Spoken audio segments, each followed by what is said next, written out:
So it's my great pleasure to introduce this very important webinar hosted by the WHO FCTC Knowledge Hub on public awareness. I would say that prevention science is international, and prevention science has a 50-year long history. So we have therefore to recognize that we are sitting on the shoulders of the giants that precede us. The title of the webinar is "What if the most effective way to implement prevention intervention was to adapt existing intervention to new contexts?" I answer yes to this question with no hesitation. It is the most effective way, but we can discuss it afterwards. We have applied this principle since 2010. We started financing French prevention research in 2005, and that research was very scarce at that time in France. But we quickly understood that this newly funded research would take too long to be finished and then usable in the real world. So we had to go back to the scientific literature and learn more from the giants that precede us. And in the field of tobacco control campaigns, it made me think of two famous pioneers. First of all, Professor Richard Evans from the University of Houston, who pioneered the evaluation of smoking prevention in schools. And he worked on the social inference theory, and he used short films to do the intervention, and that was at the end of the 70s. At the same time, Professor Gary Egger from the University of New South Wales evaluated one of the first media smoking prevention campaign named Quit for Life in 3 Australian communities. And that work have given an impetus to the very effective tobacco control policies in Australia, and especially the evaluation of media campaigns on smoking prevention.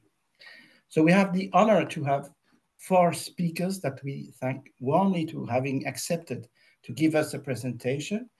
We have first David Chambers from NCI, who will talk about the implementation science. Then we have Nandita Murukutla from Vital Strategies, who will talk about anti-tobacco mass media campaigns with a global perspective. And then we have Alice Escon and Benji Harwell from Behavioral Insight team, who started as a part of the Prime Minister David Cameron, and now has an international reach and is an independent research firm or a consulting company. And for the end, we have Emmanuelle Beguineau from the CNCT, and she will show us a case study, an adaptation from Great Britain to France of the ASSIST program, and it's preventing starting of smoking in secondary school. I have to thank very much Justine Avenel, Pauline Bignon, Sophia Di Rosso for organizing this webinar. And I now leave the floor to Justine Avenel, our project leader, who will chair this webinar and just before start with a short presentation of the Knowledge Hub. Thank you for your attention.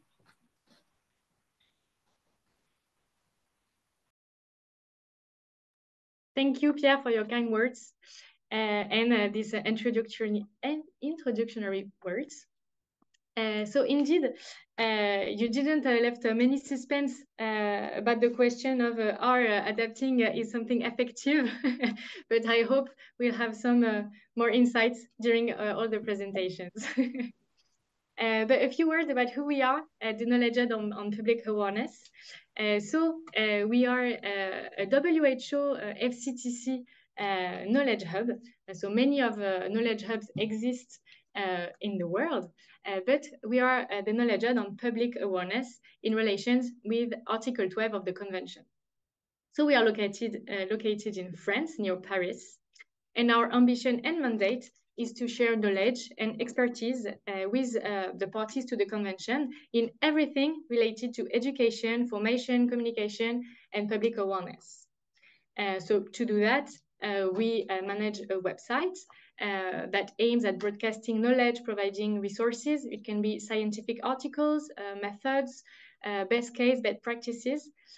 So we have this website that you can find us on the internet, but know that the website is still in development. So everything is not there yet, but will be in a few months.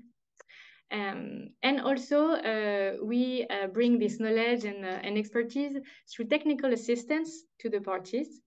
The idea behind this is to assist and support countries, either on a case-by-case basis, or like today, by sharing best practices and bring insights with webinar or conferences. If you feel like you will need any assistance from our hub, from what we do, about the different topics you see on the screen, you can write us an email because you have a practical question or you have more complex interrogations related to the Article 12 of the Convention. So you have our email address on the screen, so please don't hesitate to send us an email and we will see and answer on how we can provide assistance. And now we are going to the really interesting stuff with our speakers, and we will begin with David Chambers, who is Deputy Director for Implementation Science at the National Cancer Institute in the USA. We will talk, we'll say everything about ongoing adaptation. Yes, everything, I see your face. I'm sure you're ready. And thank you so much for being with us today.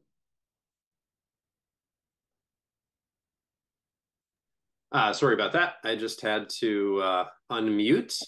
Good afternoon, and thank you so much for allowing me to be a part of this really wonderful webinar. Broadly within implementation science, our goal is to make sure that all of the wonderful interventions that have been developed have as good a chance of being able to support people in their efforts to attain maximal health, to prevent illness, and to certainly get the healthcare that they need across the lifespan. So what I would like to do over the next 20 minutes or so, c'est parcourir ensemble certains concepts. Pourquoi on pense que l'adaptation de notre intervention est tellement importante? Et ça commence avec cette notion donc d'une hypothèse un peu plus traditionnelle. Et on pense que si ça va marcher, il faut maximiser la fidélité. Voilà. Et donc, on va parler un petit peu justement des hypothèses que nous faisons pour maximiser la fidélité et qu'est-ce qui se passe en conséquence. On va parler aussi des interventions existantes et dans quel contexte elles sont données et puis explorer l'adaptation, pourquoi elle est utilisée et qu'elle est si essentielle, mais pas seulement si, et pour surtout maintenir les interventions dans le temps. Et on va parler de la durabilité de l'expansion. Et ceci vous donne une petite idée de quoi nous allons parler ensemble. Et ensuite, je me tournerai vers d'autres intervenants fantastiques qui vont vous donner des exemples. Alors, pour commencer, la fidélité. Eh bien, il faut penser comment on peut définir la fidélité dans le contexte des interventions. En général, la fidélité, c'est la mesure dans laquelle l'intervention a été mise en œuvre comme prévu à l'origine. Donc, elle représente l'idée que nous pouvons maximiser l'intégration de toutes ces interventions si on les entend de la manière dont les développeurs l'ont conçu. Donc, si vous regardez le deuxième point, on part de la fidélité de la mise en œuvre. C'est le degré auquel les programmes sont mis en œuvre comme prévu par leurs concepteurs, les concepteurs des programmes. Et effectivement, il y a des preuves qui disent que le niveau de fidélité est en lien avec l'effet de l'intervention sur les résultats quand elle est donnée à un public assez large. Donc, quelle est la raison d'être de la fidélité? C'est bien clair. Les interventions, les pratiques et les programmes fondés sur des données probantes doivent être mis en œuvre comme prévu. il y a toujours une inquiétude que si notre intervention va changer énormément, alors peut-être elle ne va pas avoir le même avantage que nous pensions qu'elle allait avoir, par exemple avec l'efficacité des essais cliniques. Et donc, on a cette idée. Donc, s'il y a un niveau approprié de fidélité dans notre intervention, on peut la maintenir. Et si on peut la maintenir, alors ça va vraiment accroître le niveau de fidélité. Alors, selon les circonstances, on a vu différentes, de beaux développements euh, avec des échelles de fidélité spécifiques donc aux interventions. Et puis, il y a d'autres manières de mesurer la fidélité. On peut observer directement la pratique clinique, par exemple. On a des notes cliniques selon le type d'intervention et voir avec des documents électroniques, on peut les consulter. Donc, consulter les notes cliniques, les dossiers médicaux.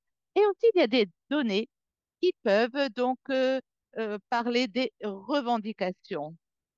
Donc, notre hypothèse générale, c'est avec la fidélité. Si on arrive à une fidélité de 100%, eh bien, on pourra parler de résultats optimaux. Mais je dois dire que cette hypothèse n'est pas souvent vérifiée. Et alors, dans beaucoup d'interventions, dans beaucoup de programmes, on ne sait pas nécessairement s'il y a une fidélité de 100% par rapport au désir originel. Et est-ce qu'on va avoir les meilleurs résultats possibles? Donc, il faut vraiment réfléchir sur ces hypothèses. Donc, quelles sont ces hypothèses, par exemple? Alors, souvent, on assume que dès qu'on a conçu nos pratiques et nos programmes de prévention, ils doivent rester les mêmes. D'accord? Et souvent, on assume des quand on connaît nos communautés, nos systèmes de prévention, eh bien, on assume qu'ils ne vont pas changer.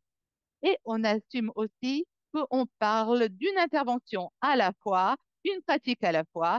On assume que si on a des programmes avec des données probantes, ça va marcher de la même manière pour tout le monde, parce qu'on assume que tout le monde est, les gens sont les mêmes. Et pourtant, on sait que les gens ne sont pas les mêmes. Et on sait aussi des hypothèses que si les gens n'appliquent pas nos programmes, c'est parce qu'ils sont irrationnels. Voilà. Et qu'ils devraient faire ce qu'on leur demande de faire. Avec toutes ces hypothèses, si on était tous dans la même salle, je vous demanderais de lever la main pour demander quelle est votre croyance des hypothèses. Et souvent, les gens laissent leur main de côté. Mais si on parle de ces hypothèses en termes de fidélité, eh bien, alors qu'on essaye, on essaye de vraiment donner la place à la fidélité, eh bien, ces hypothèses qui devraient être en place pour maximiser la fidélité ne seraient pas aussi bonnes qu'on laisse faire. Vrai. Donc, voici quelles sont les implications par rapport à ces hypothèses. Alors, on peut mettre beaucoup l'accent sur ce que nous avons conçu.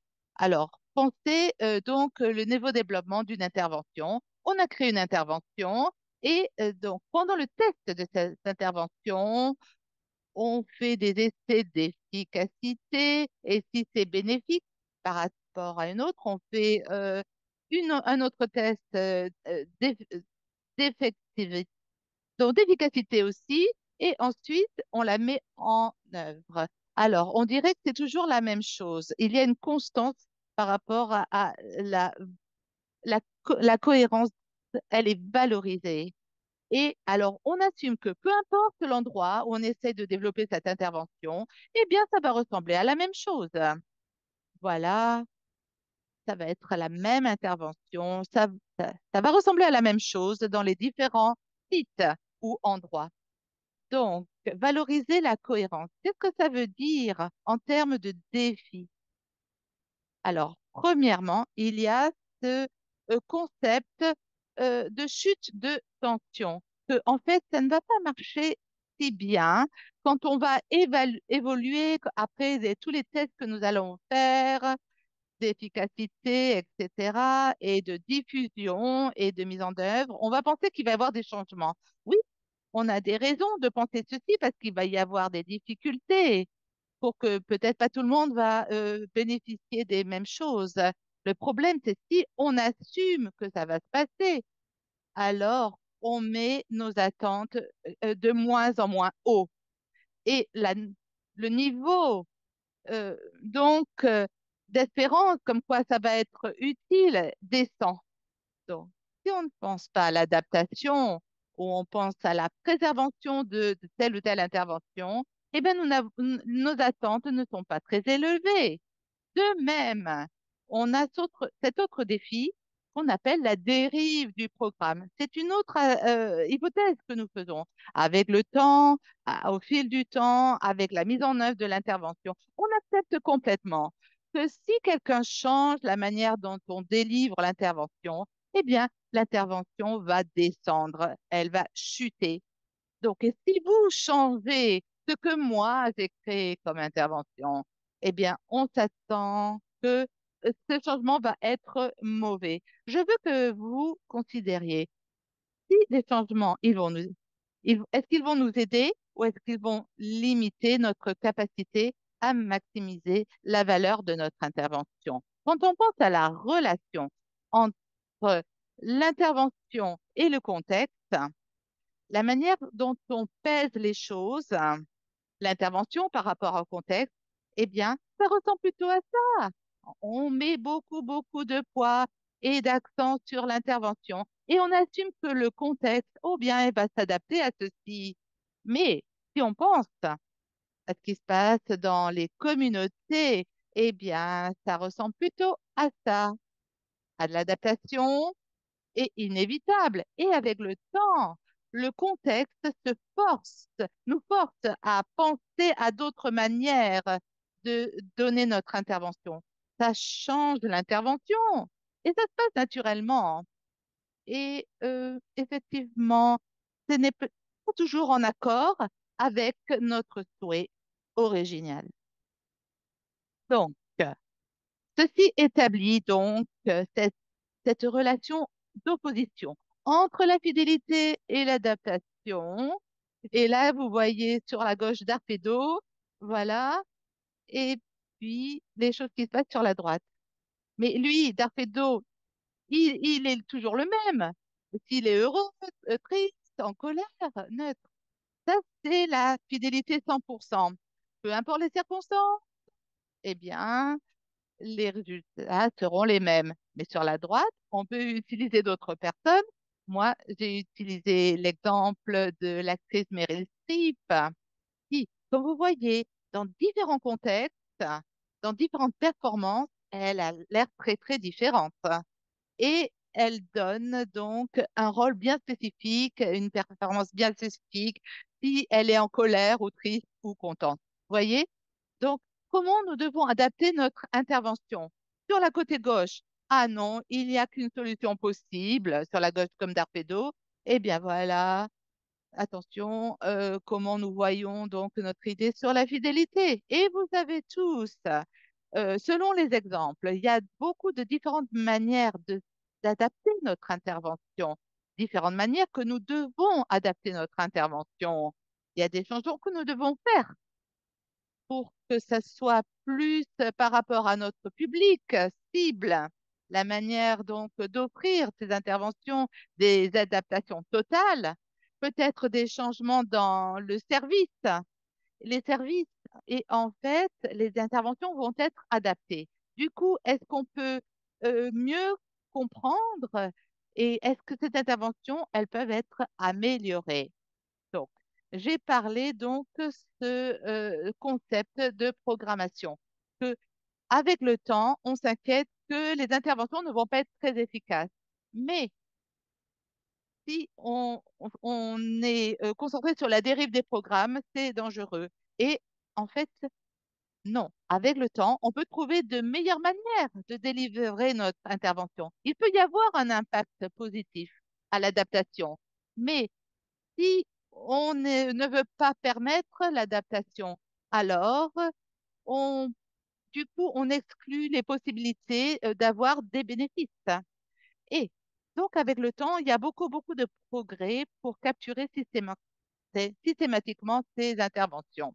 Et j'ai des collègues qui ont créé un cadre qui est en fait sur cette page.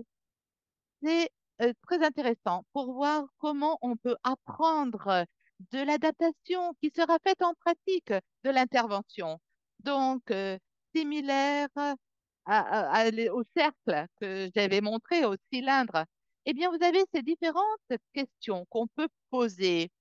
Donc, quelles sont les modifications qu'on peut faire? À quel niveau de délivrance? De l'intervention, les manières, les modifications, les natures des changements.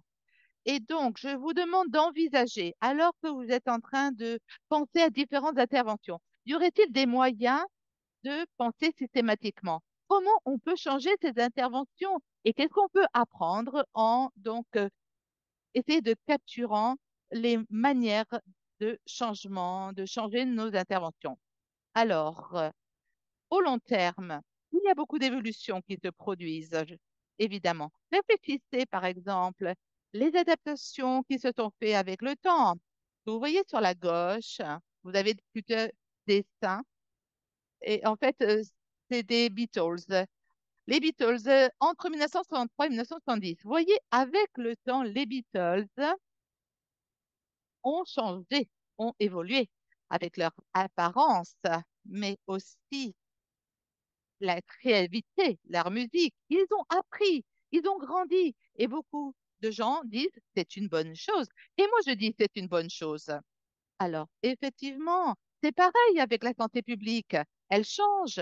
Et donc, est-ce qu'il faut maintenir de la même manière qu'on a créé à la base, vous voyez, ou est-ce qu'on doit penser aux adaptations qui sont pratiquement, les changements sont inévitables et il faut, voilà, c'est pour ça que j'ai donné cette petite illustration sur l'évolution. En fait, il faut incorporer l'adaptation dans notre mentalité. Et ici, ce cadre que nous avons élaboré, ça parle de la durabilité dynamique. Donc, il y a des choses positives. Et puis, le contexte, c'est là où vous essayez de mettre votre puzzle. Mais vous voyez, quand vous faites le tour du cycle, eh bien, le puzzle, il y a un changement de forme, ainsi que le contexte. Donc, plutôt que de dire, ah, il faut faire tout pour préserver l'intervention, pourquoi pas essayer de maximiser tout avec le temps et s'adapter? Et nous pensons que, en fait, ce sera beaucoup mieux, il y aura plus d'avantages, s'il y a plus de flexibilité. Et si on essaye donc de renforcer nos interventions, on doit se rappeler, les choses changent avec le temps. La manière dont j'écoute la musique avec le temps, vous voyez, évidemment, ça a changé. Avant, on utilisait des tourne-disques puis des cassettes et puis des CD. Eh ben non, on est dans un espace numérique.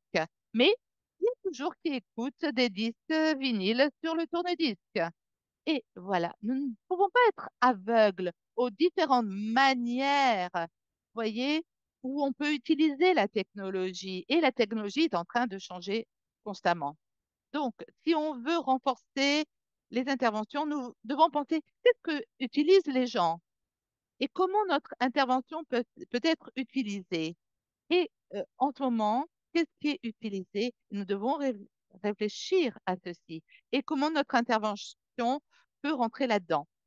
Alors, les buts, c'est de créer un système plus large où on peut apprendre aux différentes manières magnifiques où on peut donc aider l'intervention dans votre propre environnement.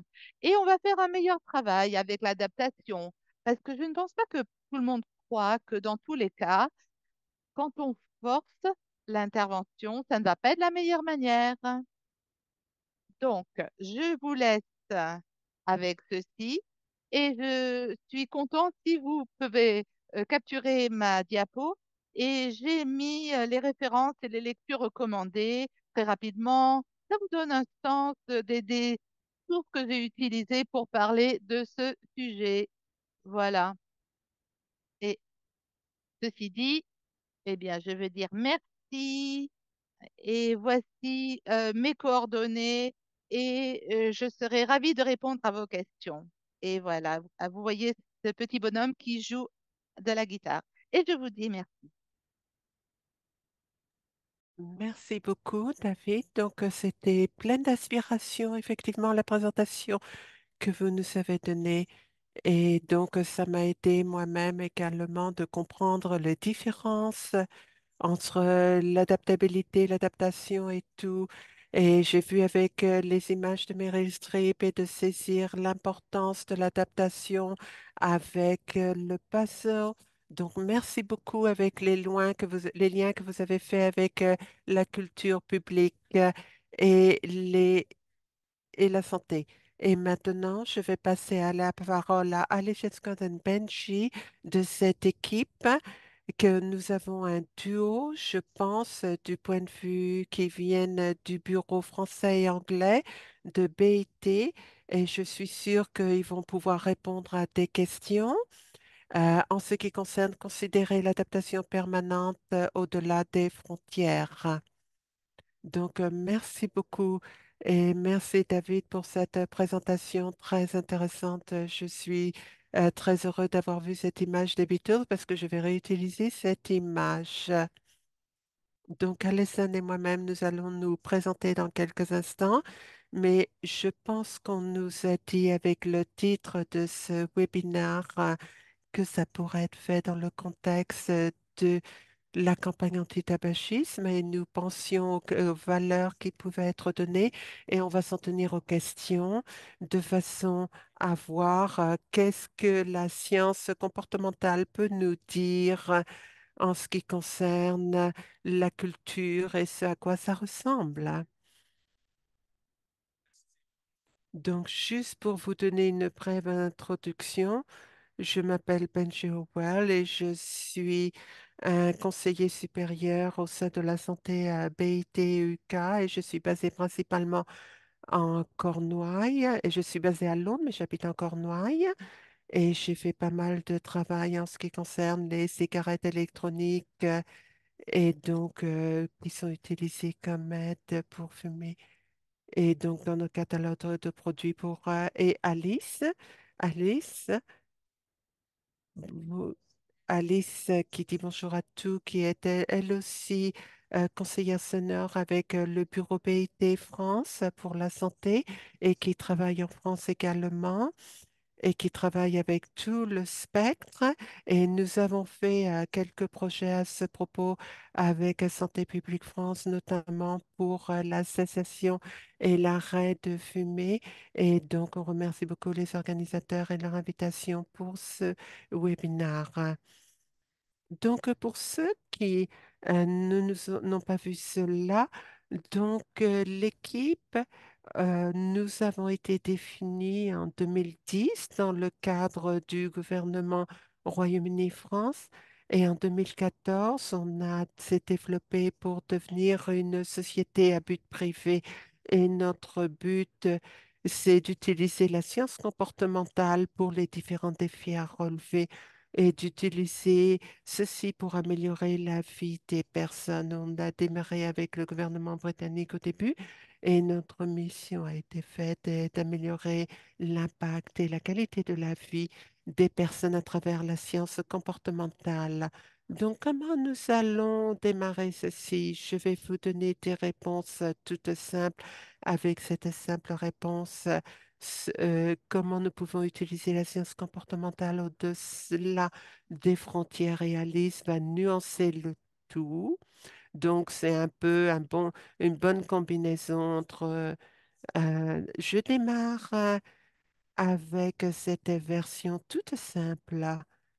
Lorsqu'on passe à cette question, la réponse est toute simple. Oui, en théorie, beaucoup d'interventions efficaces s'appliquent au-delà des frontières parce qu'elles se fient à des comportements universels. Donc, je vais vous montrer trois exemples qui vont pouvoir démontrer ce plan. Si on prend ça du point de vue de la perspective comportementale, pourquoi les personnes fument et pourquoi les personnes ont du mal à cesser de fumer? Nous avons beaucoup de réponses à ceci, mais non seulement avec l'addiction à la nicotine, mais je vais voir trois habitudes de comportements humains qui dynamisent, qui alimentent ce comportement d'addiction. Donc, tout d'abord, la formation d'habitudes, les normes sociales et les influences sociales, et aussi l'écart entre l'intention et l'action.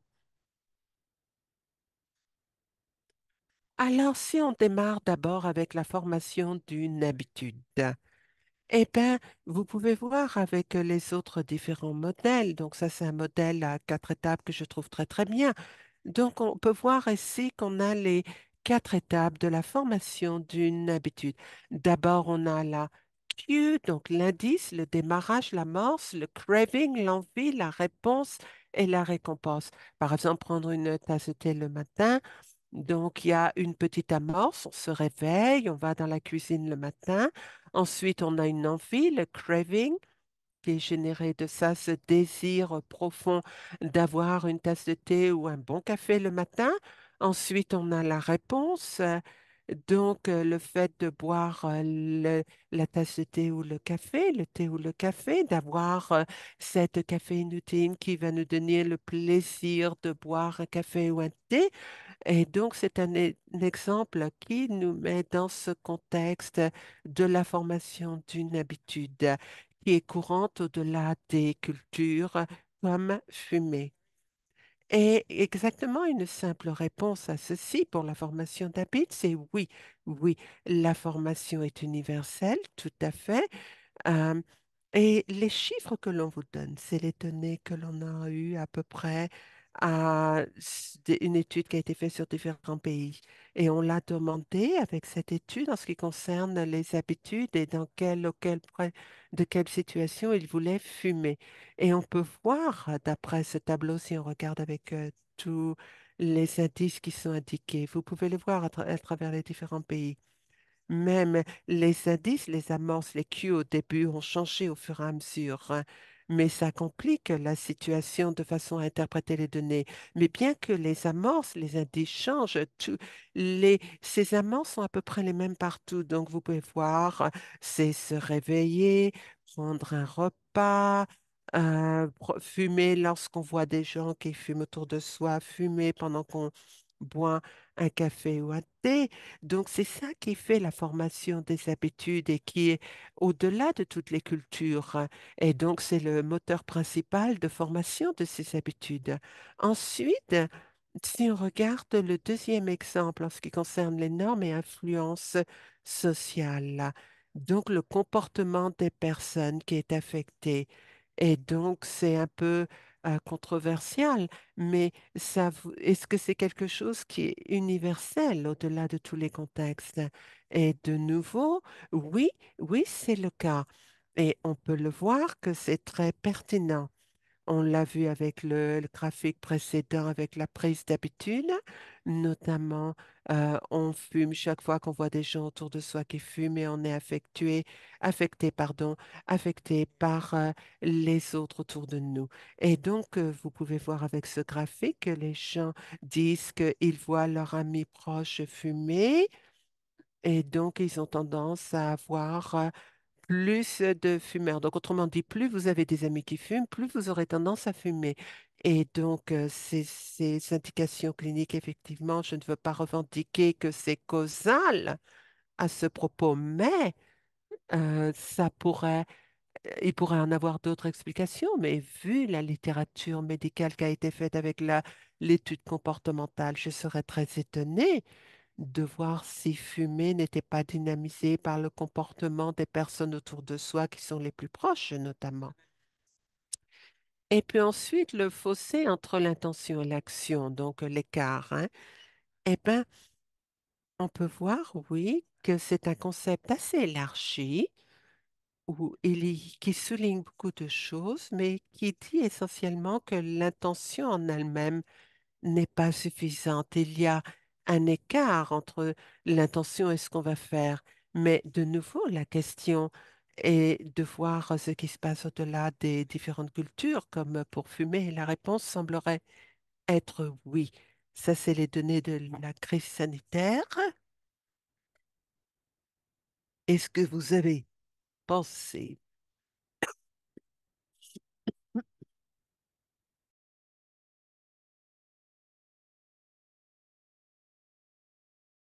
Est-ce que vous avez eu l'intention d'arrêter de fumer? Et donc, on peut le voir à travers tous les pays. Donc, c'est très similaire. On peut voir qu'il y a une lacune, un écart entre l'intention et l'action. Mais on voit l'Inde, où ils ont beaucoup de pouvoir, ils font quelque chose et ils le font.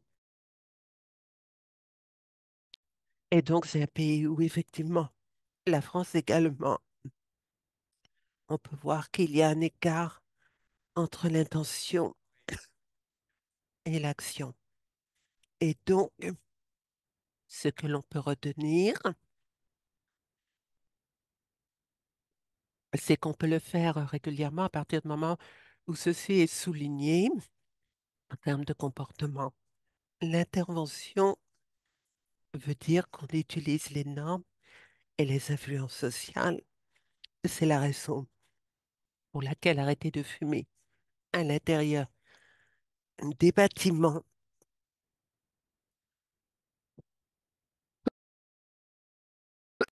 a été une politique qui a très bien marché avec l'interdiction de fumer à l'intérieur des bâtiments. Et donc, les gens étaient obligés d'aller à l'extérieur pour fumer.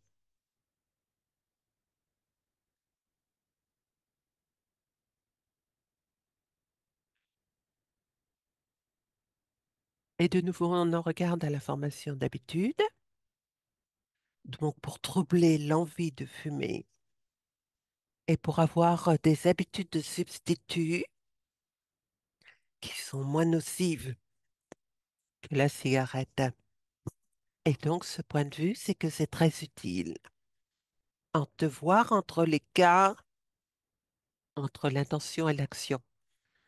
Et donc, par exemple, le mois d'octobre, avec le mois sans tabac qui existe en France, et Stop October d'Angleterre qui donne des références nettes et claires, et donc qui permet de donner une assistance pour les personnes pour arrêter de fumer.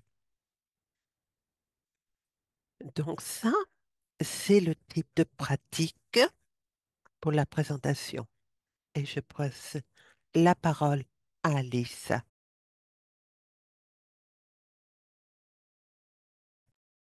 Merci beaucoup, Benji. Donc, effectivement, si on arrête là, comme nous savons tous, avec la pratique qui est beaucoup plus complexe. Et donc, comme David l'a bien illustré dans sa présentation, dans le contexte est importante, avec le contexte et les affaires de culture qui sont tout à fait importantes et qui vont permettre d'avoir une intervention qui est mise en œuvre, qui marche.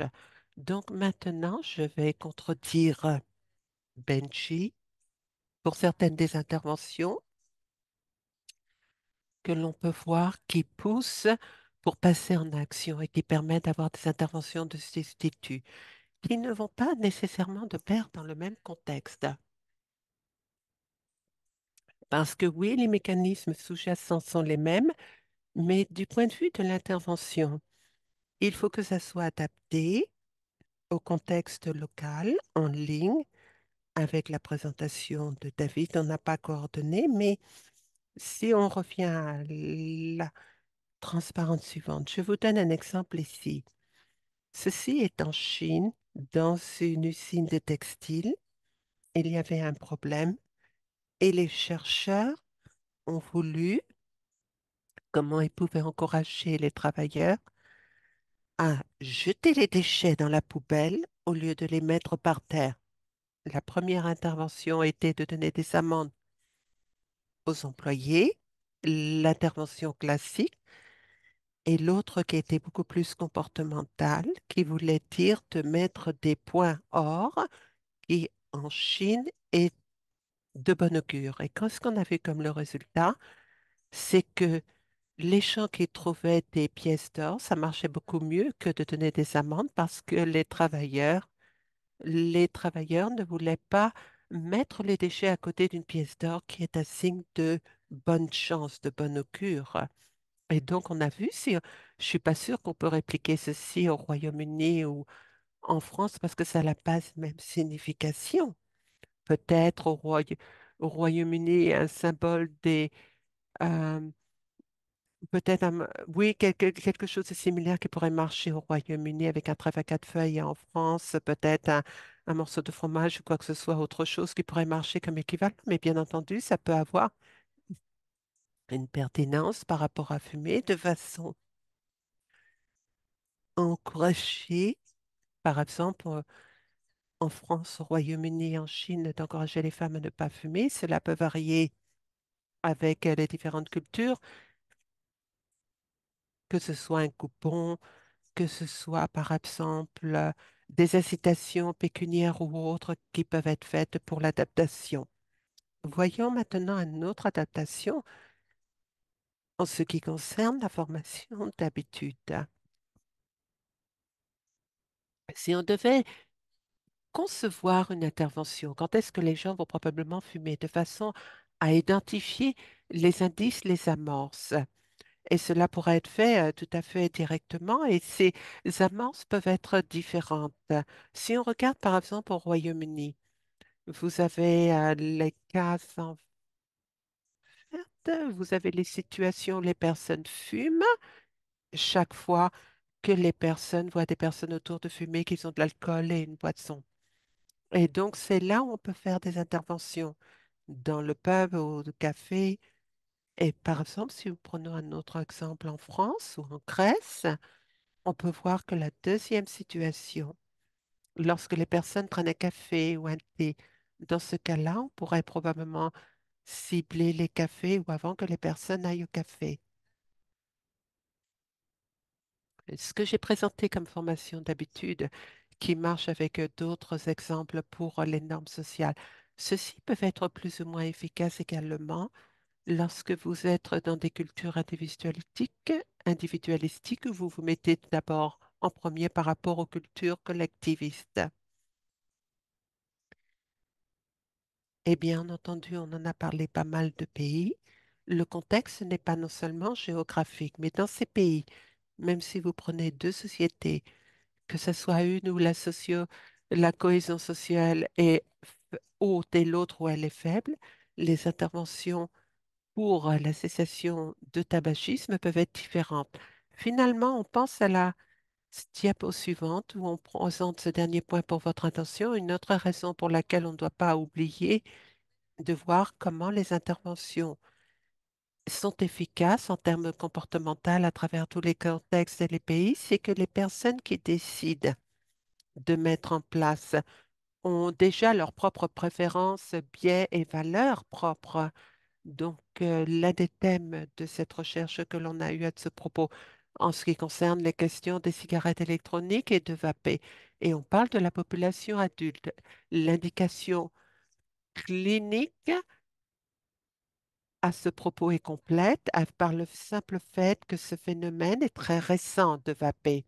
On n'a pas encore un aperçu pour les effets à long terme de vaper, mais certaines études suggèrent que ça pourrait être une bonne étude pour arrêter, pour faire une cessation de fumer pour certains adultes avant que ce soit une substitut qui arrête cette habitude de fumer. Certains pays prennent différentes politiques, par exemple, dans certains pays en France, par exemple, ou les USA ou l'Australie, et disent que le vaping n'est pas recommandé comme une cessation pour fumer. Le Royaume-Uni, maintenant, utilise le vapé comme étant un outil d'aide à la cessation de fumer.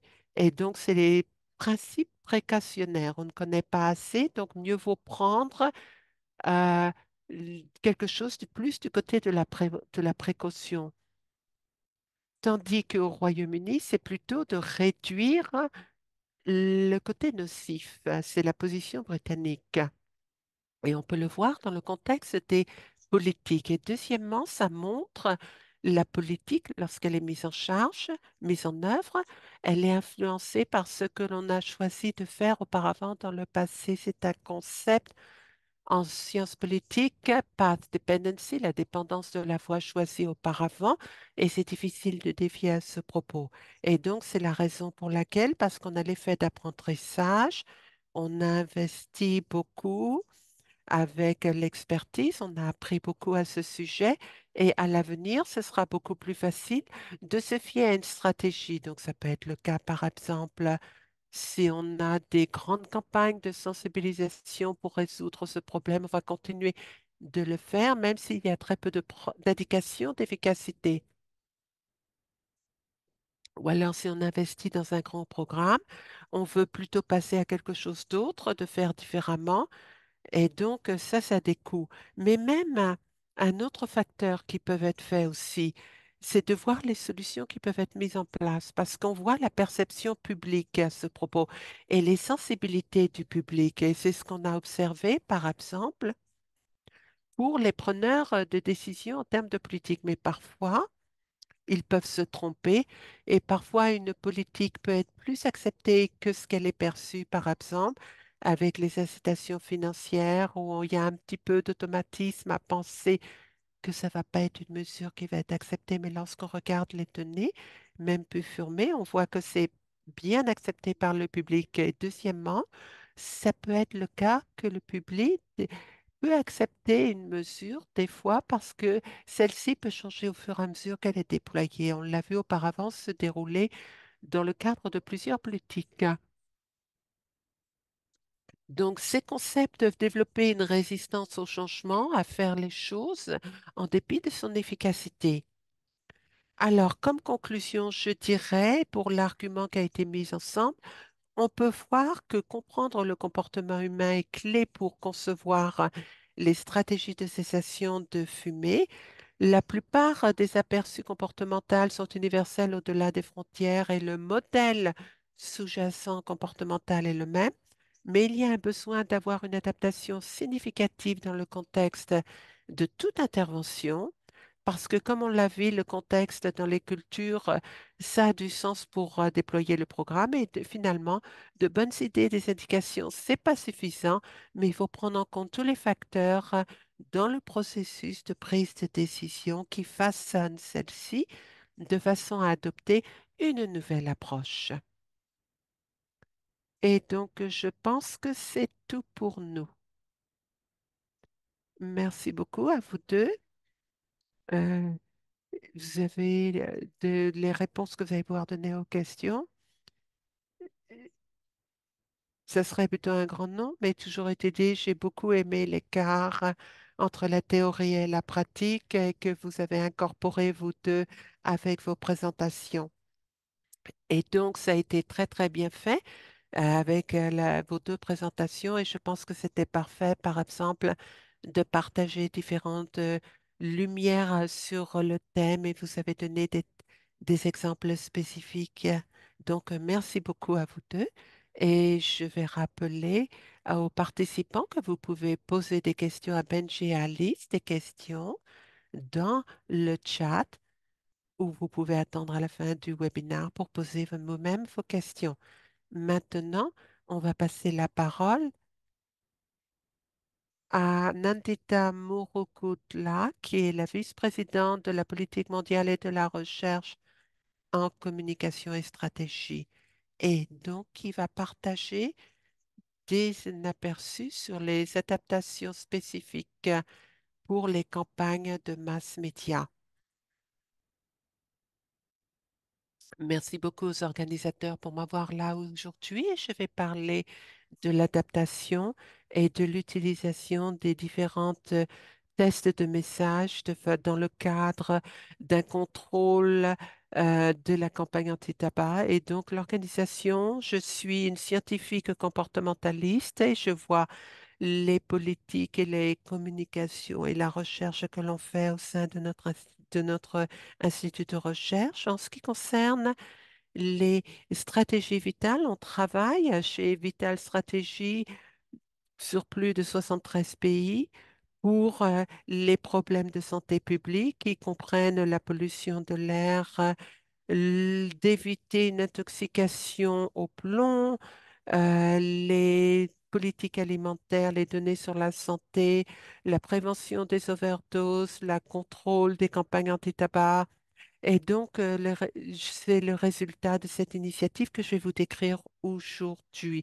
Les principaux points Tout d'abord, je vais brièvement définir ce qu'on veut dire par les campagnes médiatiques de lutte contre le tabagisme et donc leur efficacité. Mais ici, ce qu'il faut retenir, c'est que c'est toujours sous-utilisé comme intervention. L'adaptation, effectivement, est une stratégie efficace pour accélérer la mise en œuvre des campagnes médiatiques et je décrirai quelques exemples d'adaptation en pratique. Et finalement, je vais décrire le rôle des études internationales et tests de messages comme celles qu'on a fournies dans l'organisation de Blue Initiative, de l'initiative Bleue, de façon à identifier les différents messages qui peuvent s'adapter à l'adaptation et donc qui peuvent être adaptés après. Qu'est-ce qu'on veut dire par les campagnes médiatiques pour le contrôle anti-tabac? Et quelles sont les principales interventions qui ont été faites dans ce domaine dans le cadre de l'OMS? Ce qu'on veut dire par les campagnes médiatiques, c'est référé à des activités de communication qui durent de 1 à 3 semaines, qui utilisent les mass médias, TV, radio et l'Internet aujourd'hui et qui a l'intention de promouvoir le contrôle du tabac, de la lutte anti-tabac, l'arrêt, la prévention et la réduction à l'exposition au tabagisme passif. Donc, cela se distingue des campagnes médiatiques avec les relations publiques et avec les différentes activités qui pourraient être mises en œuvre autour des campagnes anti-tabagisme. Et donc, ils peuvent être faits de manière beaucoup plus personnalisée, d'intervention au niveau de la communauté qui sont aussi importantes, mais différentes du niveau d'intervention au nom de la population qui a été décrit ici comme campagne médiatique. Et pour continuer avec la définition, une campagne médiatique réussie repose sur 2 éléments. Et ça, cette distinction est une composante très importante en termes d'adaptation. Les deux composantes pour une campagne médiatique comprennent tout d'abord un message efficace qui doit être clair, convaincant, persuasif et qui trouve un écho auprès du public ciblé. Et la deuxième composante, c'est des résultats probants. Donc, c'est-à-dire que il faut voir comment le canal est utilisé à travers ces canaux appropriés et percutants. Donc, le même moyen ne marche pas dans tous les contextes et dans tous les pays, mais il faut donc apporter le bon message en le présentant de manière persuasive et pour créer une campagne réussie. On sait que les campagnes de contrôle antitabagistes sont fondamentalement fondées sur les campagnes d'études des comportements, ce qui veut dire que c'est non seulement éduquer et informer, mais ça veut dire puiser dans les motivations qui en amènent à ce que les gens changent en termes de comportement. Donc, le changement et l'attitude, c'est des attitudes, c'est des communications. Il faut permuter les normes sociales, il faut puiser dans la motivation pour voir des résultats qui soient efficaces. Et lorsque c'est mis ainsi avec les différents messages à grande échelle, le contrôle des tabacs sont efficaces effectivement à promouvoir la cessation du tabac. Ça permet de permuter les normes sociales. Ça permet, de modifier les normes sociales et ça permet de créer des environnements favorables aux politiques. Et par exemple, ici, là, on l'a vu dans cette campagne empirique, qu'une campagne de lutte contre le tabac, par exemple en Inde, a trouvé qu'elle a généré 17 millions de tentatives d'abandon supplémentaires. Et ensuite, les campagnes qui sont utilisées, donc ça, c'est les données qui viennent des rapports de contrôle au sein de l'OMS. Et ce qu'on a vu avec les plus récentes qui ont été faites, c'est que les campagnes médiatiques ont été faites notamment au niveau national et en même temps, cela n'équivaut pas une implémentation, une mise en œuvre similaire. Mais de nouveau, effectivement, on fait l'intervention sur l'utilisation des ressources qui peuvent être contraintes parfois. Et c'est la raison pour laquelle des fois elles sont sous-utilisées.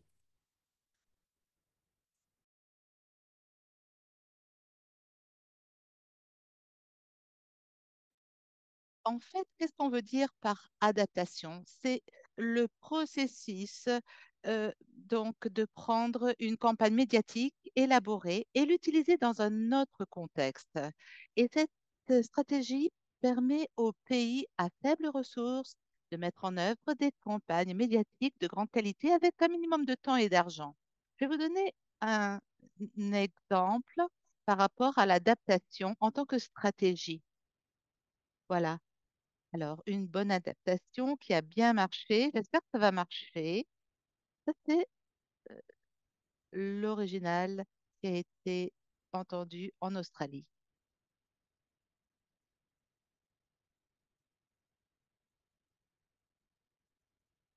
Chaque cigarette est nuisible.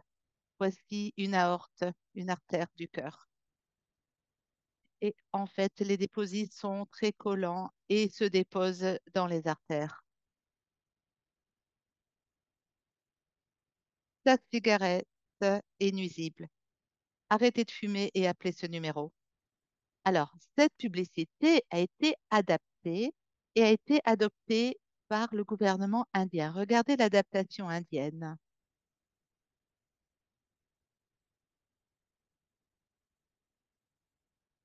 Chaque cigarette est visible entre les vaisseaux qui arrivent jusqu'à votre cœur à cause des dépôts très nuisibles. Voici les artères d'un fumeur qui a 32 ans et chaque cigarette est nuisible.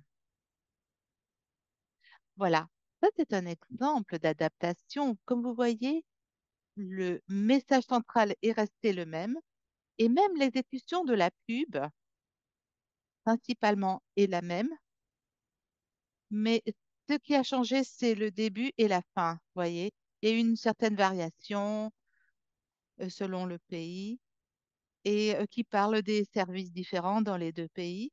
Pardon, voilà, j'envoie la prochaine diapo. Alors, à partir de ces adaptations, il y en a beaucoup. On a beaucoup appris, il y a beaucoup d'apprentissage. Et comment le faire? En fait, c'est que les adaptations permettent d'économiser du temps et de l'argent, comme vous venez de le voir. On utilise une campagne existante, voilà, et on peut donc économiser de l'argent au niveau de la production de la publicité et sans utiliser de nouveaux matériaux. C'est très bien, ça, ça va plus vite et ça économise de l'argent. Mais elles doivent être planifiées de manière stratégique parce que pas toute campagne est appropriée pour une adaptation. Ça doit être en ligne avec les objectifs stratégiques de la campagne, de la communication. Elle doit appliquer les principes scientifiques et les résultats des recherches antérieures. La combinaison de médias et du public, tout y doit être absolument être envisagé. Mais surtout, doit être testé. Pas toutes les campagnes médiatiques, et ça on le sait selon les tests qu'on a fait dans différents contextes, sont adaptables. Tous les messages ne transmettent pas bien et donc il faut faire une différence entre le message et l'exécution. Et donc la recherche formative et le test du message, c'est absolument important pour l'adaptabilité. Donc, euh, voilà. Les études internationales de tests des messages permettent d'identifier l'adaptabilité des messages en fonction des contextes.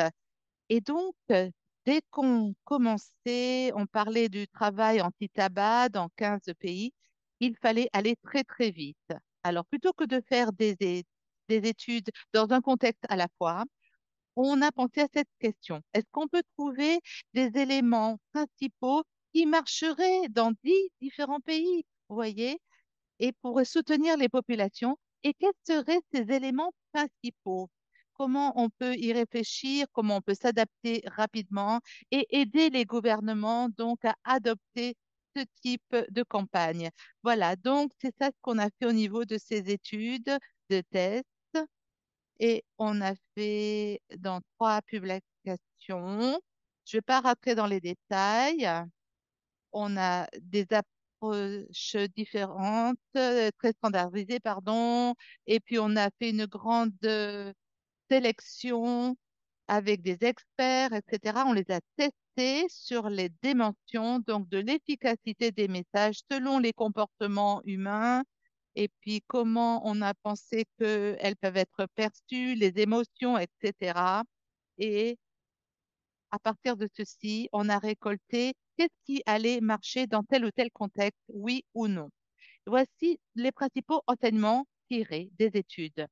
Eh bien, il y a plus de choses communes entre les pays qu'il n'y en a qui ne le sont pas.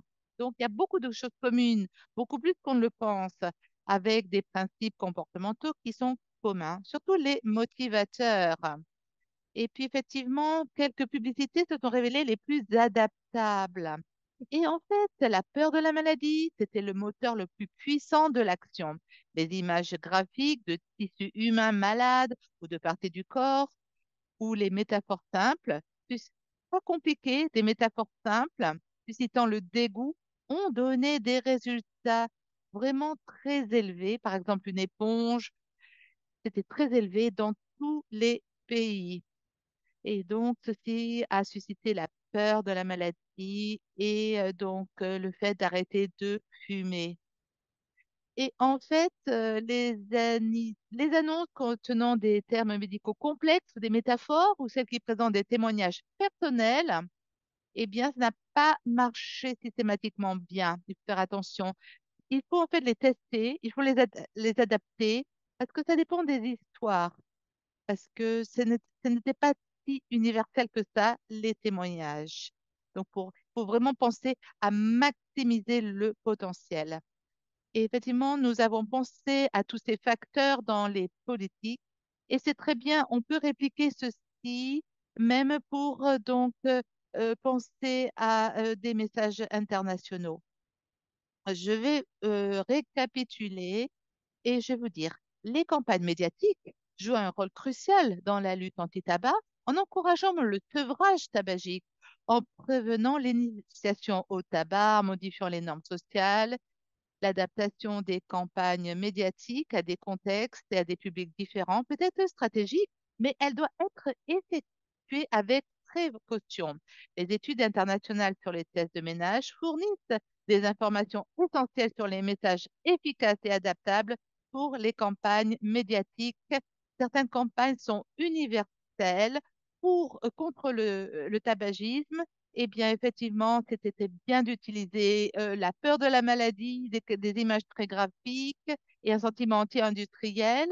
Et on a rendu disponible tout ce matériel, tous ces documents, et c'est absolument disponible internationalement. Je vous remercie. Merci beaucoup, Nandita, pour votre présentation. Et ça a l'air si facile d'adapter les choses, mais je suis sûre qu'il y a beaucoup, beaucoup de travail derrière tout ce que vous avez présenté aujourd'hui, avec toutes les évaluations que vous avez effectuées pour arriver à vos conclusions. En tout cas, merci pour avoir rendu ceci très clair. Alors, effectivement, ça va être très intéressant pour l'avenir et effectivement, euh, ces apprentissages sont applicables pour d'autres sujets. Merci infiniment, Nandita. Et je pense qu'il y a des questions qui ont été mises dans le chat, ou bien vous pouvez écrire votre réponse ou attendre à la fin la session questions-réponses. Alors, on a une dernière présentation, un autre exemple d'adaptation qui a été effectué par la CLAT, la Convention cadre de la lutte anti-tabac.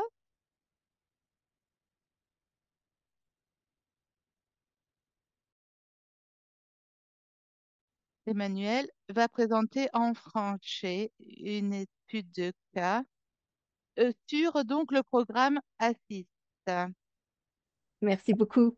Bonjour à tous, un grand merci pour cette invitation J'aimerais associer à cette intervention les personnes qui sont mentionnées sur cette diapositive, Romain Guignard, Viet Nguyen, Pierre Arvidsson, Yves Martinet et Luc Jossens. Pardon, Loïc Josserand. Donc, comme ça a été mentionné, il s'agit là d'une expérience plus pratique qui concerne l'expérimentation et l'adaptation en France d'un programme de prévention du tabagisme en milieu scolaire qui s'appelle Assist.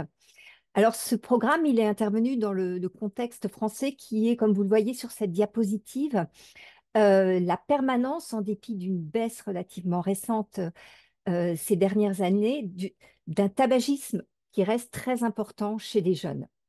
Or, ce que l'on sait, c'est qu'il y a un lien avéré entre une initiation précoce et le fait d'être durablement fumeur, au moins une partie de sa vie, et également un lien avec le fait que plus on commence tôt, plus il est difficile d'arrêter de fumer.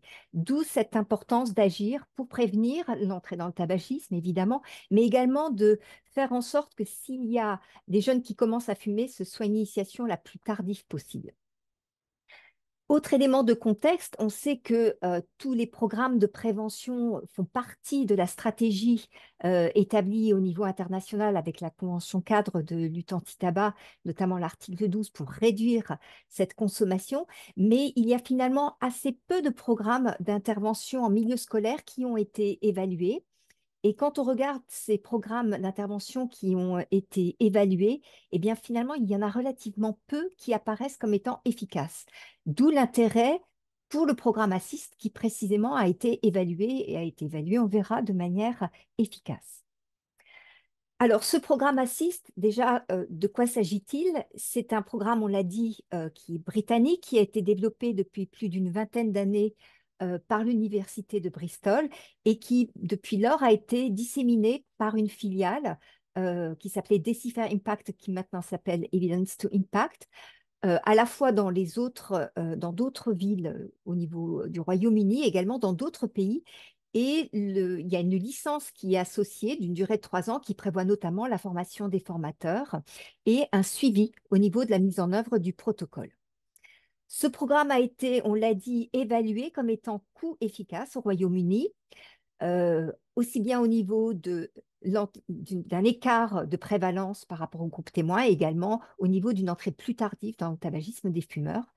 Et je vous renvoie à ce niveau-là à la publication qui a été faite par rapport à l'évaluation de ce programme. Les caractéristiques de ce programme, donc on l'a dit, c'est en milieu scolaire, mais c'est, on le verra, en dehors du contexte de la classe stricto sensu.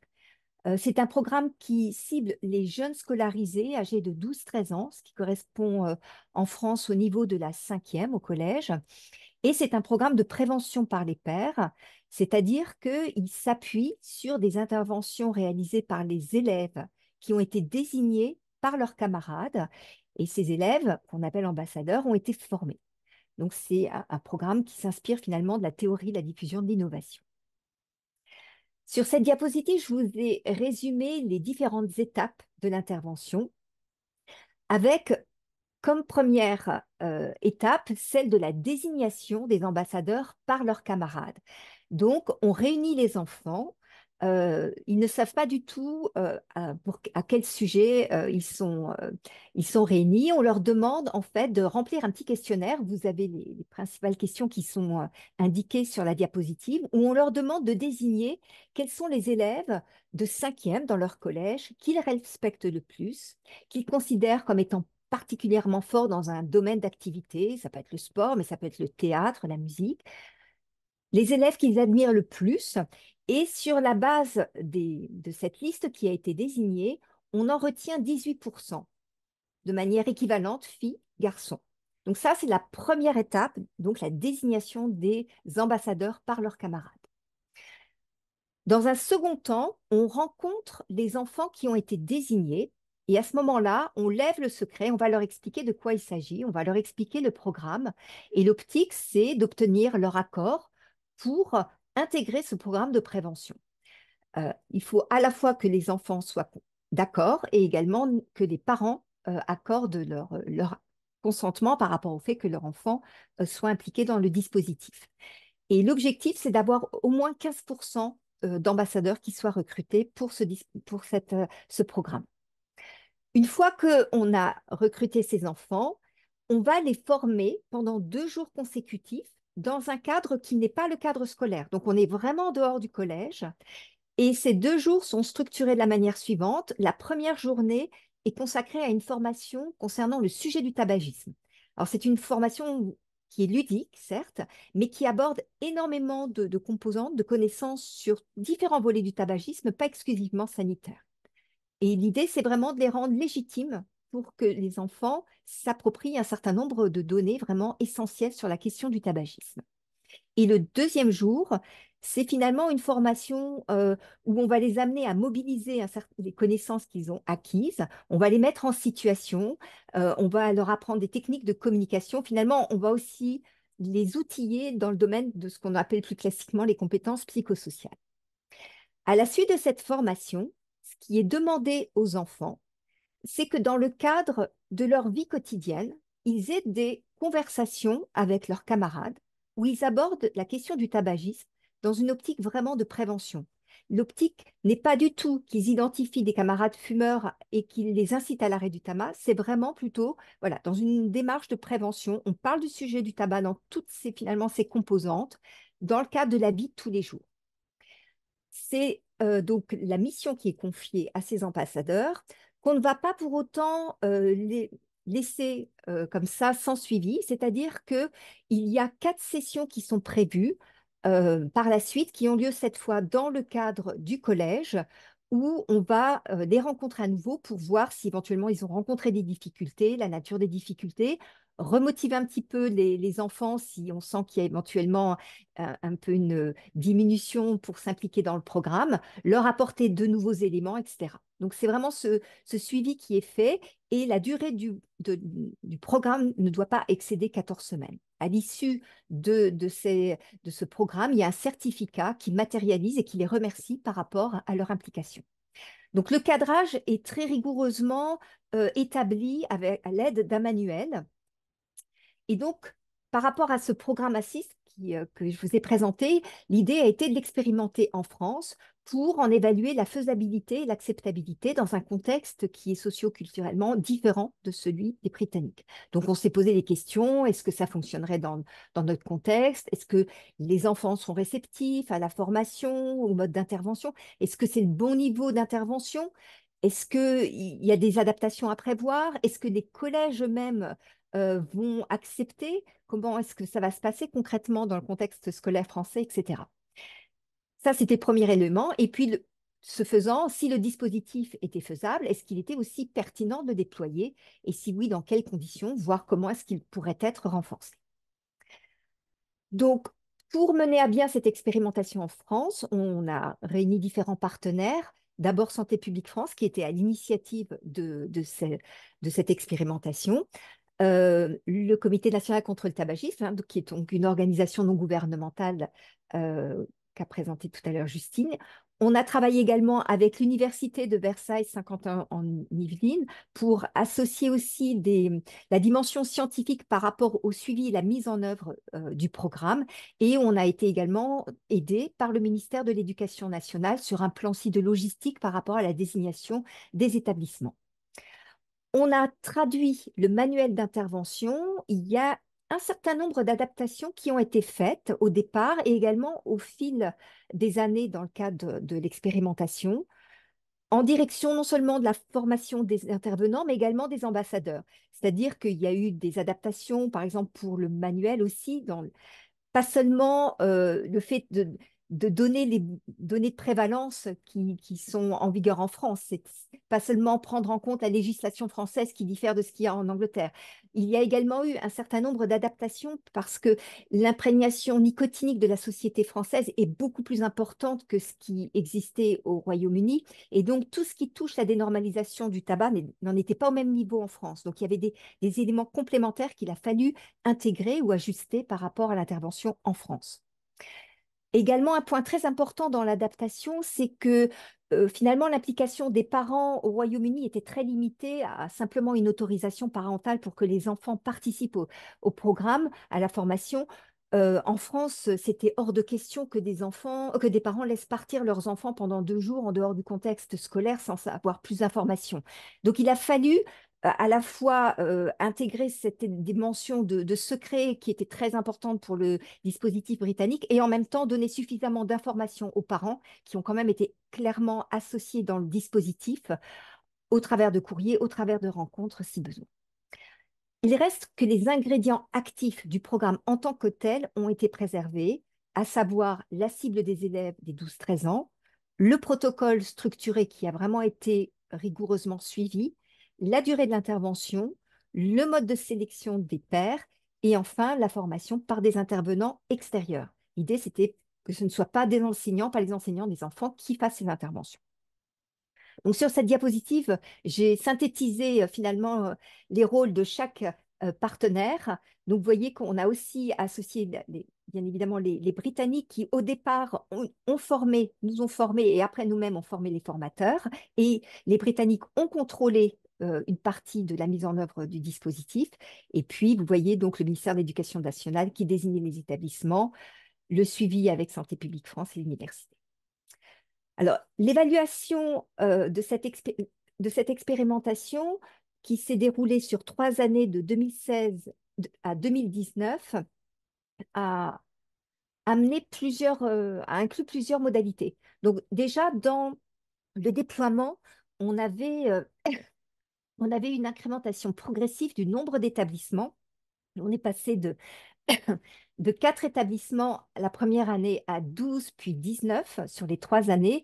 Ça a concerné plusieurs régions de France et surtout, c'était des établissements, évidemment, même s'il y avait un biais de sélection puisqu'ils avaient été désignés par le ministère de l'Éducation nationale, néanmoins, il y avait une diversité de situations. On avait aussi bien des établissements dans les villes, en zone rurale, issus des établissements dans des zones prioritaires plutôt fragiles socialement, ou au contraire des établissements plutôt d'élite. Donc, c'était vraiment très diversifié. Pour l'évaluation, d'une part, on a eu une évaluation par rapport à la conformité de la mise en œuvre du programme, finalement, la fidélité au programme initial dont on parlait tout à l'heure, et qui a été notamment réalisée par les Britanniques qui sont venus sur place lors de différentes visites. Et par ailleurs, il y avait des questionnaires de suivi par rapport au déroulement de la mise en œuvre de l'expérimentation, donc que l'on complétait avec des pièces jointes et qui justifiaient finalement du respect rigoureux de la mise en œuvre du protocole.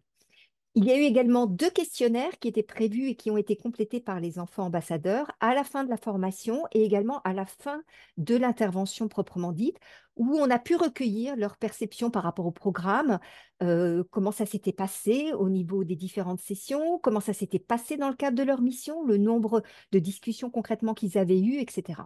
Et enfin, on a également eu une évaluation qualitative avec des entretiens semi-directifs avec les différentes parties prenantes, aussi bien les enfants que les responsables des établissements, les parents et également les formateurs. Donc, sur la base de cette expérience qui a impliqué plus de 4000 élèves et un peu plus de 700 ambassadeurs, finalement, on a constaté que parmi les ambassadeurs, on avait une grande variété de profils d'enfants.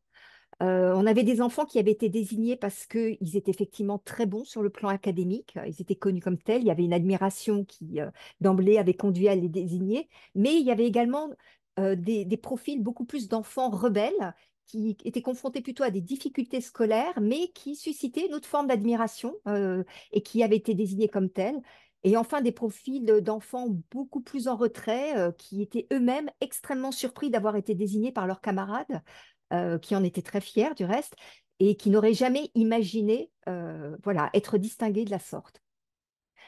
Ce qui ressortait de cette évaluation, donc en année 3, c'est que globalement, les enfants nominés, dans une très grande proportion, acceptaient d'être partie prenante du projet, qu'ils considéraient avoir, finalement, quand on regarde, ils avaient bien assumé leur mission, puisqu'ils avaient bien eu ces discussions qui étaient la mission qu'on leur avait confiée.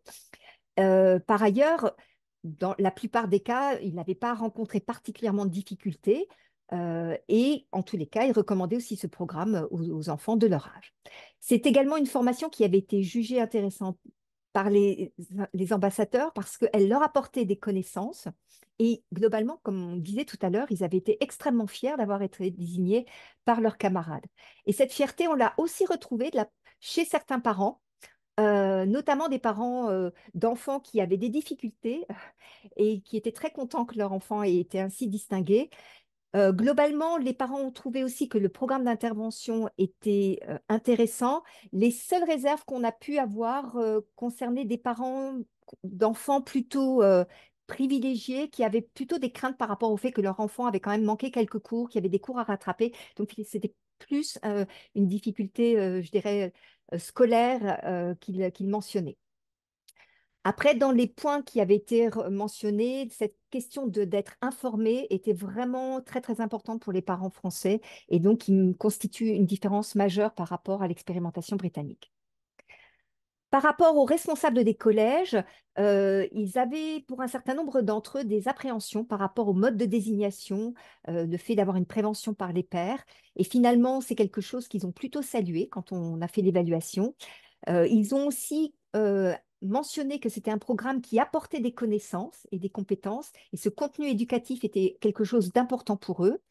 Ils ont noté pour un certain nombre d'enfants des évolutions favorables sur les comportements, notamment en termes de concentration pour un certain nombre d'enfants.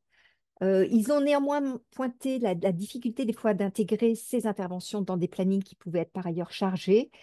Et ils ont effectivement constaté que c'était un programme, encore une fois, de prévention avec une forte dimension éducative où les enfants s'amusaient. Donc ça, c'était quelque chose aussi qu'ils avaient bien intégré. Donc, en termes de points forts, on constate que le principe de l'intervention a bien été accepté, que ce soit par les enfants comme par la communauté éducative, que le niveau était le bon par rapport au moment de l'intervention pour les enfants de 12-13 ans, que le principe de la nomination par les élèves était vraiment un des points forts du programme, que le caractère informel des interactions qui avaient été sollicitées était également quelque chose de facile pour les enfants et ils entraient bien dans ce type de demande. La durée paraissait également adaptée, pas trop longue, mais pas non plus trop brève, avec des risques finalement d'efficacité probablement moindres. Et encore une fois, ce contenu éducatif était souligné. Les limites sont pour partie comparables à celles qu'on peut trouver dans d'autres types d'interventions, c'est-à-dire qu'il y a quand même une dimension personne dépendante très importante, que ce soit au niveau des intervenants, des référents de collège, etc. Il y a une part de charge logistique aussi et organisationnelle avec des contraintes qui n'étaient pas négligeables, qu'il faut quand même clairement souligner. Alors, dans un certain nombre de cas, ça pouvait aussi être contourné et devenir des atouts, par exemple. Le fait que les interventions ne puissent pas avoir lieu dans les collèges nous contraignait à trouver des salles à l'extérieur des collèges. Ça avait un coût et en même temps, ça nous permettait aussi de prendre contact, par exemple, avec les villes pour avoir des salles gratuites. Et donc, ça nous permettait aussi de prendre contact avec les mairies et d'aborder avec eux d'autres sujets. La question, par exemple, des abords des collèges sans tabac. Donc, vous voyez, c'est quelque chose qui peut aussi constituer une porte d'entrée vers une dimension plus communautaire. Parmi les points quand même à souligner dans les difficultés, c'est que c'est un coût quand même non négligeable, et en particulier la question du coût de la licence et au-delà du coût de la mise en œuvre, du contrôle et de l'adaptation. Donc, au terme de cette expérimentation, on a défini un certain nombre de recommandations à la fois sur les contenus. Donc, par rapport au contenu, on préconisait que les modalités actuelles de communication des enfants, en particulier les réseaux sociaux, qui étaient totalement absents dans le dispositif, soient intégrés, même s'ils nécessitent d'être bien contrôlés. De renforcer quand même le contenu de la formation pour les formateurs et les ambassadeurs en ce qui concernait la question tabac, parce qu'il y avait quand même des points qui étaient un peu faibles de notre point de vue.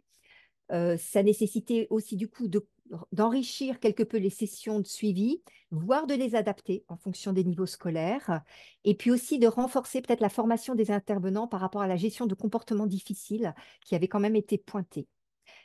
Après, en termes de recommandations sur le positionnement d'intervention, on a préconisé qu'il y ait une valorisation des établissements qui étaient impliqués dans le dispositif par des actions de communication que nous-mêmes on avait engagées dans le cadre de l'expérimentation, mais aussi d'intégrer ce programme dans le projet éducatif du collège. Ça a été fait aussi au fil de l'expérimentation. Par exemple, les élèves de 5e étaient très fiers d'intervenir auprès des élèves de 3e qui allaient passer en seconde, donc au lycée, avec un changement d'établissement, où on sait que souvent, c'est des moments où l'entrée dans le tabagisme des jeunes peut intervenir. Donc finalement, les enfants de 5e étaient très fiers aussi d'apporter un certain nombre de choses finalement à leurs camarades plus âgés. Et puis au-delà, l'idée, c'était effectivement d'intégrer ce projet dans la communauté dans son ensemble. Donc, en conclusion, il n'y a pas de barrière culturelle par rapport à la mise en œuvre de ce programme, notamment par rapport à la désignation des ambassadeurs. C'était un programme pertinent qui était bien structuré, qui était assez simple à suivre parce qu'il était très cadré et qui par ailleurs était scientifiquement évalué. Donc, c'était un élément qui rassurait aussi les enseignants, enfin le monde éducatif. Il nécessite indéniablement des adaptations et un renforcement des contenus, et il mériterait d'être davantage intégré dans ce qu'on appelle donc le projet éducatif et le projet plus communautaire. Il présente naturellement des enjeux importants qu'on avait aussi identifiés par rapport à comment faire pour le déploiement, comment faire pour avoir une formation qui permette cette fidélité au dispositif, et aussi l'enjeu d'évaluer les effets, en particulier en France.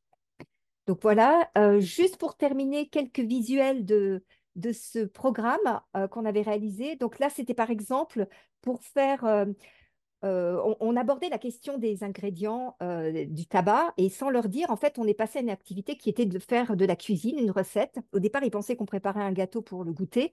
Et en fait, on a commencé à aborder les ingrédients plutôt sucrés, vous voyez, le sucre, le miel, etc.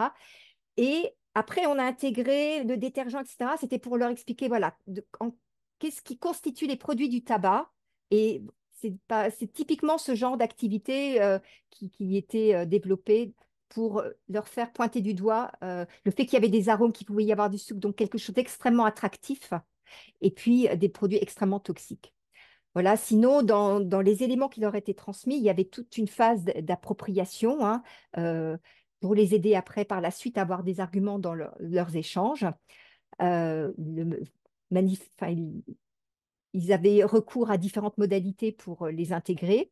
Et puis, il y avait cette dimension aussi où on insistait sur le fait que non seulement ils étaient légitimes parce qu'ils avaient ces connaissances-là, mais parce qu'ils avaient été désignés par leur père, ils avaient été distingués, qu'ils avaient des qualités particulières. Et l'enjeu, c'était de leur rappeler ces qualités-là, parce que ce n'était pas forcément évident pour eux d'être dans cette démarche. Et donc, ils les notaient et on les avait affichés, et ils voyaient qu'ils avaient des qualités propres, que leurs camarades avaient éventuellement des qualités complémentaires. Et l'idée, c'était qu'ils agissent seuls, mais aussi qu'il y ait un effet de groupe, de dynamique de groupe qui puisse se créer par ce biais-là. Donc là, vous voyez, c'était des mises en situation aussi, hein, le deuxième jour. Mais ils jouaient beaucoup aussi. Ça, la dimension du jeu était vraiment importante pour créer cet effet de groupe et qu'ils se sentent bien ensemble. Là, c'est pour finir une séance de suivi. Donc, on retrouve beaucoup plus le cadre scolaire, même si, bon, il y avait goûté et puis c'était quand même pas trop strict en termes de discipline. Et donc, on les accompagnait, comme on vous disait, dans le cadre de ces séances de suivi. Et pour finir, vous voyez ce petit carnet, c'était leur journal de bord où ils notaient les interventions qu'ils avaient eues, éventuellement les difficultés rencontrées. Et on partait de ces documents-là quand on se revoyait à chaque fois. Voilà. Enfin, là, c'était juste quelques exemples de publications dans la presse. On avait communiqué sur cette initiative, et évidemment, ça participait aussi la reconnaissance de l'établissement et aussi des enfants qui avaient été impliqués dans le dispositif. Voilà, je vous remercie. Merci beaucoup, Emmanuel.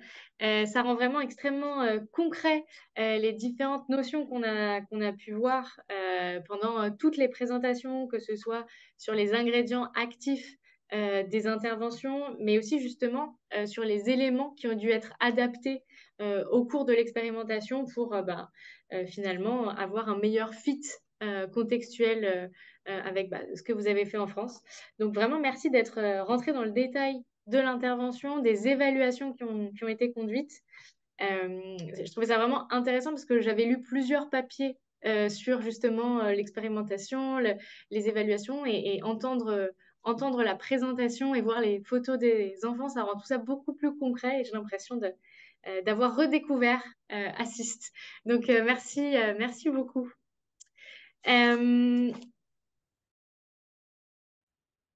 vu toutes les personnes ont eu le temps pour la présentation, donc merci beaucoup. Et maintenant, c'est la session questions-réponses. Et j'ai vu qu'il y a eu beaucoup de questions qui ont été posées dans le chat box. Merci David et Nandita pour en avoir déjà répondu à pas mal. Et pour l'audience, n'hésitez pas, s'il vous plaît, à activer votre micro et à poser des questions ou à l'écrire sur le chat box et les intervenants seront des plus heureux de vous répondre parce que je suis sûre que l'audience est très timide.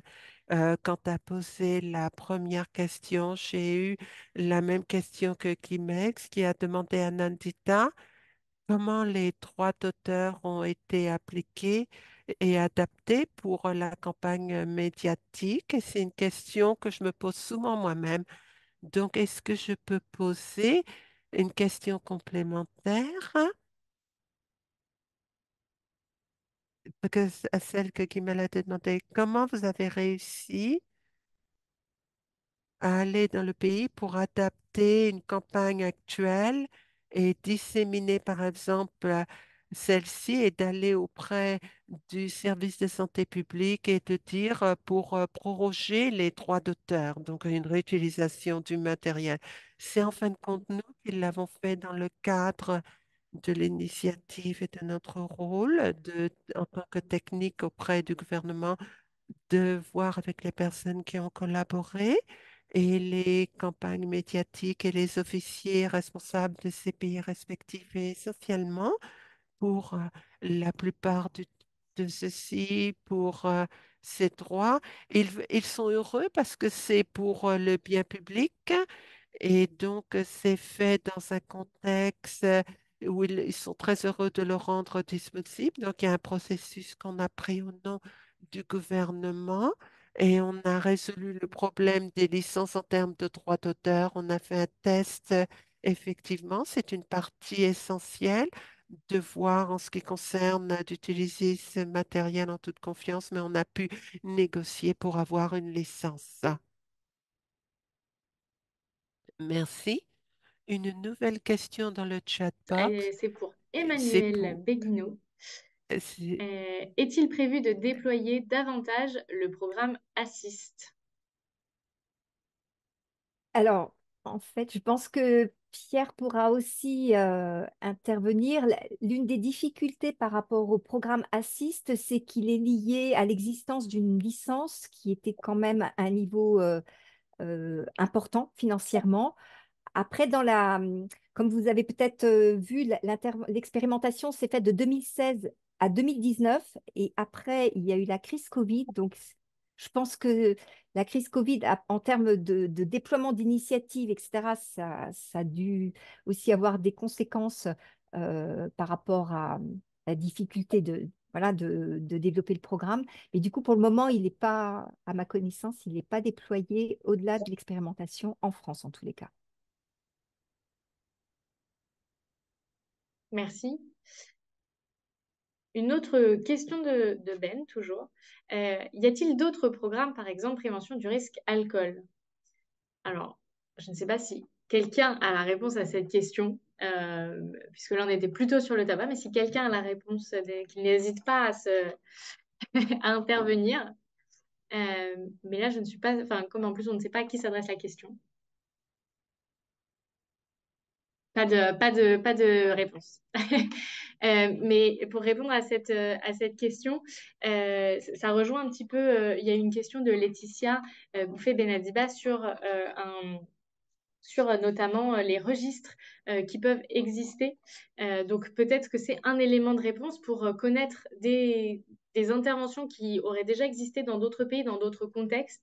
Il peut toujours être intéressant de se référer à des registres d'interventions existants. Il y a des sites très bien qui existent qui en plus permettent de filtrer par exemple les déterminants sur lesquels on veut agir et qui permettent aussi généralement ces registres de donner un indice d'efficacité, si c'est prometteur, si ça a été prouvé efficace. Et donc peut-être pour la personne qui a posé cette question, se référer à ces registres afin de voir si une intervention sur la prévention du risque alcool existe. Je suis sûre qu'il en existe, juste je ne les connais pas. Une autre question de Jean-Loup Duros, je ne sais pas. En prévention dans les collèges, que sait-on exactement de l'avenir de ces enfants après 17 ans? Sont-ils moins fumeurs? Je pense que cette question est pour Emmanuel, du coup. Mais là, je pense qu'il faut regarder la publication qui avait été faite pour laquelle on a mis la référence parce que, encore une fois, le programme a été évalué au Royaume-Uni par rapport à son efficacité. Et donc, du coup, ce qui apparaissait, c'est qu'effectivement, par rapport aux enfants qui avaient bénéficié de l'intervention, il y avait une différence au niveau de la prévalence et également au niveau de l'entrée dans le tabagisme pour les fumeurs qui était plus tardive. Cette évaluation n'a pas été réalisée en France. En fait, ce qui a été réalisé en France, c'était d'évaluer l'effectivité et l'acceptabilité du programme. Mais c'est vrai que on avait aussi envie, à un moment donné, on a eu pas mal d'échanges, de se dire que dans à l'avenir, on avait envie de savoir aussi ce que devenaient les enfants qui avaient bénéficié de cette intervention par rapport à la France stricto sensu. Mais voilà, ça avait déjà été en tous les cas démontré efficace au Royaume-Uni. Merci Emmanuel. Et il y a une personne qui, je pense, a ajouté une réponse à que l'on disait tout à l'heure sur la prévention du risque alcool. C'est Luc Lebon de Unisanté qui dit, je cite, il existe également le programme de prévention scolaire Unplugged. Il vise le développement des compétences psychosociales et la prévention des addictions. Sauf erreur, mis en œuvre et évalué avec 7 pays européens depuis 2004 et en 2014 en France pour les 11-14 ans. Merci Luc Lebon pour cette information. Est-ce qu'il y a d'autres questions parmi l'Assemblée? Ou alors, dans les questions qui ont été posées par écrit, est-ce que certains des intervenants souhaitent ajouter quelque chose à l'oral? Ou alors, non, tout a été dit par écrit.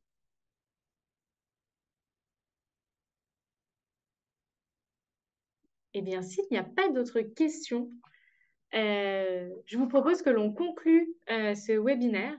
Et pour ce faire, je vais revenir à la question qu'on s'était posée dans le titre de ce webinaire. Est-ce que adapter des interventions de prévention, c'est la manière la plus efficace d'en implémenter, d'en mettre en œuvre? Alors j'ai l'impression qu'on ne peut pas répondre oui ou non complètement, mais que la tendance irait plutôt vers le oui, si et seulement si c'est fait de manière attentive, avec des warnings, avec des conseils qui nous ont été donnés par les différents intervenants. De ce que j'ai compris, de ce que nous ont raconté David Chambers, Benji Howell, Alice Escan, Nandita Muruktula et Emmanuel Beguino, que je remercie à nouveau, c'est qu'il n'y a pas de formule magique, de recette magique. J'ai l'impression qu'il y a des éléments un peu clés dans la manière de faire. Bien sûr, le fait que ça colle au contexte, en tout cas de s'adapter au contexte tel qu'il existe, ça peut être le contexte culturel, ça peut être le contexte en termes de politiques qui sont mises en place. Et un autre élément qui me semble clé dans l'adaptation, c'est évidemment l'évaluation. L'évaluation avant, l'évaluation après, plein de manières d'évaluer qui sont différentes. On l'a vu à travers les différents exemples plus précis qui nous ont été présentés, que ce soit les campagnes de communication ou le programme Assist. Donc vraiment merci pour tous ces conseils que vous nous avez donnés. Et pour simplement reboucler avec ce qu'on a dit précédemment sur les registres, bien sûr pour adapter une intervention, il faut en connaître. Il faut connaître des interventions qui ont déjà été mises en œuvre dans d'autres pays.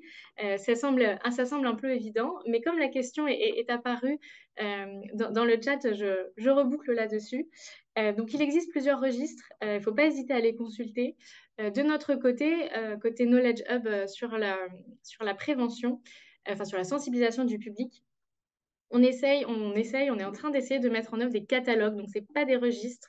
On s'appuie sur les registres pour sortir certaines interventions qui sont sur le tabac. Et donc, là, vous pouvez déjà aller sur notre site. On a mis une petite partie du catalogue en ligne, en français exclusivement pour le moment, mais on est en train de traduire ça. Et à ce stade, le catalogue s'intéresse aux interventions pour les jeunes, donc pour les 3-18 ans. Donc, on retrouve évidemment le programme Assist dans notre catalogue. Et on espère pouvoir continuer ce catalogue à la fois le traduire en anglais sur cette partie qui existe déjà, mais aussi pouvoir l'amplifier avec d'autres types d'interventions qui ne sont pas que sur le public jeune. Encore un immense merci à tout le monde, à nos intervenants, mais aussi à toutes les personnes qui ont assisté à ce webinaire. On espère que ça a été inspirant pour vous, comme en tout cas ça l'a été pour moi. J'ai appris plein de choses et puis on espère vous retrouver pour un prochain webinaire organisé par le Knowledge Hub, sans doute en 2024. Très bon après-midi ou journée, tout dépend de où vous êtes dans le monde. Et encore un immense merci à tous.